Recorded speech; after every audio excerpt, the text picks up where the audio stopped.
বিকাশের পিন নাম্বারটি ভুলে গেছেন? ওয়েট, চিন্তা করার কোনো দরকার নেই। কয়েকটি ইজি স্টেপ ফলো করলে আপনি নিজেই কিন্তু আপনার বিকাশের পিন নাম্বার পুনরায় উদ্ধার করতে পারবেন। আপনি চাইলে অ্যান্ড্রয়েড ডিভাইস বা বাটন মোবাইলেও পিনটি কিন্তু উদ্ধার করতে পারবেন। কিভাবে উদ্ধার করবেন সেটাই দেখাবো। তার আগে আপনাদের কাছে ছোট্ট একটি রিকোয়েস্ট, আমার এই চ্যানেলটিকে সবাই সাবস্ক্রাইব করে দিবেন। আমরা সর্বপ্রথম চলে আসবো মোবাইলের ডায়াল প্যাডে। এখান থেকে ডায়াল করবো *247#। ডায়াল করলে এরকম একটি ইন্টারফেস আপনার সামনে ওপেন হবে। এখান থেকে সবার নিচের দিকে 10 নম্বরে রয়েছে রিসেট পিন। এর জন্য আমরা এখানে 10 লিখে সেন্ড করে দেব। এখানে আপনি যদি এনআইডি কার্ড দিয়ে বিকাশ অ্যাকাউন্টটি খুলে থাকেন তাহলে এখানে এনআইডি কার্ড নাম্বারটি দিয়ে দিবেন, অথবা পাসপোর্ট বা ড্রাইভিং লাইসেন্স দিয়ে যদি খুলে থাকেন তাহলে ড্রাইভিং লাইসেন্স বা পাসপোর্ট নাম্বারটি এখানে দিয়ে দিবেন। আমার যেহেতু এনআইডি কার্ড দিয়ে খোলা তাই আমি এখানে এনআইডি নাম্বারটি দিয়ে দেব।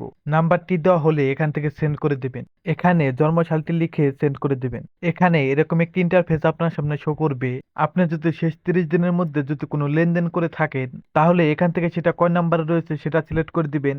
আর যদি কোনো লেনদেন না করেন তাহলে নো ট্রানজেকশন মানে 7 নাম্বারটি সিলেক্ট করে দিবেন। আমি যেহেতু সেন্ড মানি করেছিলাম এর জন্য আমি অন সিলেক্ট করে সেন্ড করব। সেখানে কত টাকা লেনদেন করেছিলেন সেটার অ্যামাউন্টটি কিন্তু এখানে দিতে হবে। এখানে অ্যামাউন্টটি লিখে সেন্ড করে দিবেন। এখানে এরকম একটি মেসেজ শো হবে, এখান থেকে ওকে করে দিবেন। কিছুক্ষণ ওয়েট করলে আপনার কাছে এরকম একটি মেসেজ চলে আসবে। সেখানে আপনাকে একটি নতুন পিন নাম্বার দেওয়া হবে, সেখান থেকে পিন নাম্বারটি কালেক্ট করে নেবেন। এখন আপনারা পুনরায় ডায়াল প্যাডে চলে আসবেন। এখান থেকে *247# লিখে ডায়াল করে দিবেন। এখানে অন লিখে সেন্ড করে দিবেন। পুনরায় আবারও অন লিখে সেন্ড করে দিবেন। এখানে আপনাকে এসএমএস এর মাধ্যমে যে পিন নাম্বারটি দেওয়া হয়েছে সেটা এখানে লিখে দিবেন, লিখে সেন্ড করে দিবেন। এখানে কিন্তু আপনাকে নতুন পিন নাম্বার দিতে হবে। আপনার পছন্দ মতো 5 ডিজিটের একটি পিন নাম্বার এখানে লিখে দিবেন, লিখে সেন্ড করে দিবেন। পুনরায় আবার সেই পিনটি আবারও লিখে সেন্ড করে দিবেন। ব্যাস, আপনার কাজটি কিন্তু শেষ। আপনার পিন নাম্বার কিন্তু উদ্ধার হয়ে গেছে।